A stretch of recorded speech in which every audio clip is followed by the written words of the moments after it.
Finish him. Or her? Welcome. And today we'll dive into a couple of great ProRevenge stories and their reactions. Coming up we have Students Pranked Me. I Had the Last Laugh. Plus we have Cheat on Me and No One Goes on Vacation. And finally, I froze my psycho neighbor out of her apartment. I just know you're gonna love these stories, so this should be a fun session. Hi, this is Derek. I just put the Drama Llama, Fred, back in his pen so that I can do this quick video for you with some of the stuff that Fred found on Reddit earlier today. If this is your first time watching our videos, help me out by watching to the end, and then giving me some feedback in the comment area below. I do respond to every single one, so don't be shy. And if you want more of these videos daily, don't forget to like and subscribe, with notifications turned on for this channel. Oh boy, let's get ready for some deep-seated revenge. Mike BWN80 posted. Students pranked me. I had the last laugh. I spent about 10 years teaching high school humanities at a small private school. For my first 2 years, I didn't have a classroom. Just a small office. I would bring what I needed for each class on a cart and go from room to room, depending on which teacher had a prep at any given time. This was incredibly inconvenient and, not being the most organized of teachers to begin with, made things difficult to keep track of. There were a group of 11th grade boys who decided to make things a little more difficult for me. They were good kids, we got along well, I coached several of them on the school soccer team. But they decided that since my office would often be empty, it was a great place to prank. It was never anything too serious, things falling over when I opened the door, or things disappearing for a day and then turning up in a different place the next day. Nothing was ever damaged, and I could never prove who it was, even though I knew. My school had mandatory final exams in each academic course. I didn't really think they were necessary, so I would generally make them pretty easy with a lot of preparation. I would give out study sheets and play review games for a couple of weeks before the test. And there was no reason the students wouldn't do well on them. I had approval of admin to do this as they weren't particularly fond of the final exam rule either. It was a school board policy. A few nights before the offending boys had their exam, I had a brainwave. I created a second exam. Gone were the multiple choice questions and obvious things from the review sheets. In their place came detailed questions about concepts that were briefly mentioned in class. Essay question after essay question. Ambiguous questions with no clear answers. Definitions of words that there was no way they knew. It took a couple of hours, but I laughed the whole time. When the test came, I had the special exams at the bottom of the pile and handed them out to each of the 4 or 5 boys. I told my vice principal what was happening and he insisted on being present. I started the timer and watched as the boys flipped over their papers. It was all I could do to keep a straight face. Eyes went wide. Heads were shaking. Panic was setting in, especially as they saw all their classmates flying through their exams. One of the boys raised their hand. Sorry, no questions during the final. You should be prepared based on your study sheets. I let them go for about 5 or 10 minutes of terror before I gathered the fake tests and gave them the real ones. They all passed with flying colors and never pranked my office again. It was glorious. What are your thoughts on this incredible story? Please share in the comments below. Now here's how some Reddit members reacted to this story. Grat Hunger reacted with, "Is wholesome revenge a thing? Because that's what this feels like." I ran into one of the boys' parents a little while later. They thought it was hilarious. Herbert R. Tarlick Jr. reacted with, "Nice prank, but I have had college professors who did the same thing. Just so the class average wouldn't be too high. We called them guess what I'm thinking questions." What a bunch of great reactions. Now on to the next story posted by Lettuce Lotion, who posted, "Cheat on me and no one goes on vacation. My ex and I used to go to a Cancun resort every year with a bunch of our mutual friends. I found out my ex was cheating on me when I accidentally got a flight confirmation email that he booked tickets for himself and the other girl. It was rough. Tried to have a civil breakup but he refused to pay me for the Cancun vacation that I had already prepaid. I tried to get my money back but he refused. After our breakup, it took me several weeks to find a new place to live and move my things out of his house. On the last trip to the house, I asked him one last time for the money and he again refused. So I accidentally packed his current passport in my last box of things and left my expired passport in its place. Since he has already booked the tickets, he apparently didn't check the passport until he was at the airport and was denied the international flight because he didn't have a current passport. I never did get my money, but I did get immense satisfaction that he didn't get to go on vacation.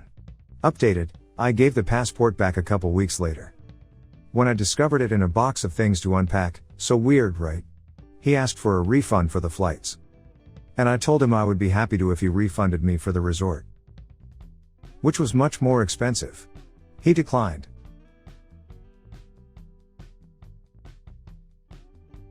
What are your thoughts on this incredible story? Please share in the comments below. Now here's how some Reddit members reacted to this story. Ample Postage reacted with: mail his passport back to him once it has expired. Include a note, hey, funny thing, I think I got our passports mixed up when I left. Here you go. Mail it from Cancun though. Hero Flames 1 reacted with: perfectly badass. Imagine the look on his face when he realized he wouldn't be able to go. What a bunch of great reactions. Now on to the next story, posted by You Might Know Me Mate, who posted: I froze my psycho neighbor out of her apartment. In college, my two friends and I decided to find a place together off campus. We found a beautiful 3-bedroom house with surprisingly affordable rent. The basement of the house was listed as a separate apartment, but as it had a separate entrance and the indoor stairwell had been blocked off, we weren't worried. And the thermostat was upstairs. Then the demon neighbor moved in.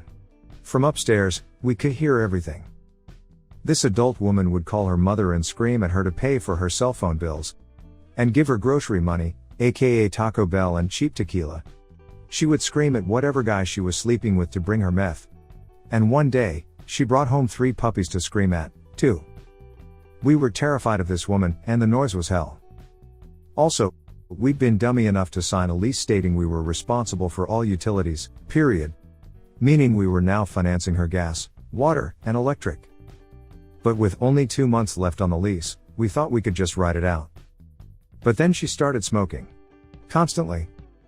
According to the landlord, she'd quit for good when she'd signed the lease. But for good only lasted 2 days. Since it was winter, the heat was running nearly 24/7. And the smoke was wafting up from the vents. Our apartment and all our belongings began to reek with smoke. We contacted the landlord, because we'd signed for a bloody non-smoking apartment.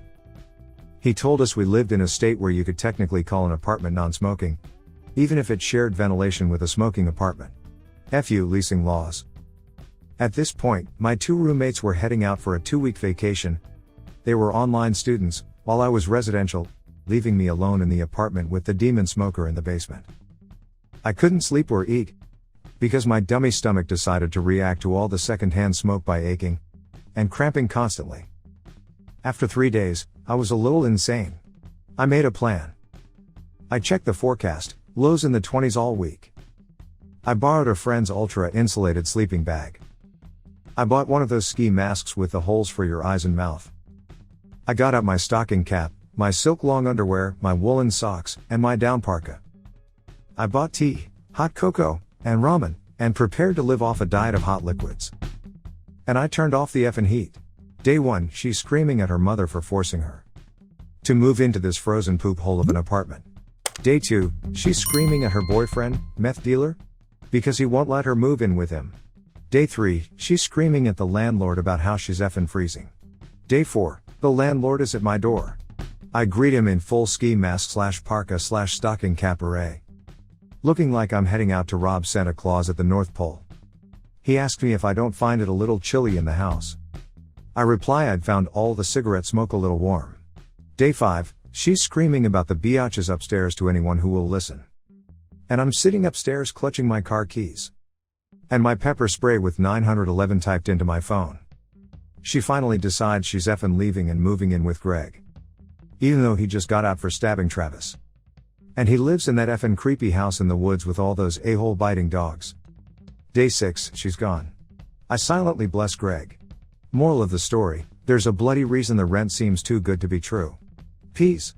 For those wondering, I did have a friend who worked plumbing stop by to give me some advice about how low I could go before I burst the water pipes to hell and back.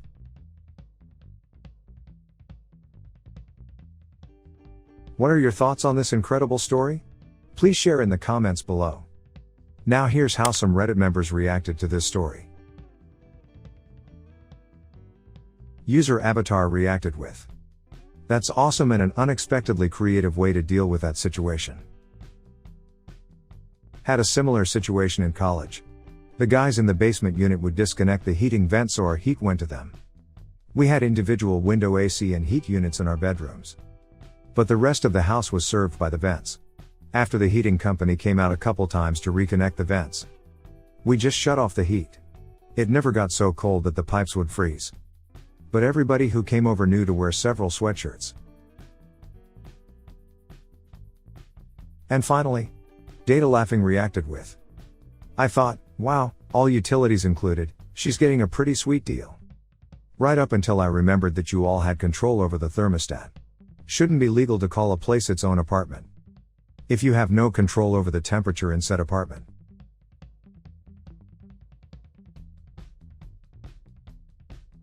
Well, there you have it. A perfectly great question answered by a bunch of fine and honorable citizens. Help support this channel by smashing the like and subscribe buttons. And hit that silly little bell as well to ensure you get the latest videos as they come out. Fred is always finding stuff for me to post regularly. So this is Derek signing off. Thanks for watching. Good grief, it sounds like Fred is out of his pen again. I think he found more drama for me to share with you. See you soon.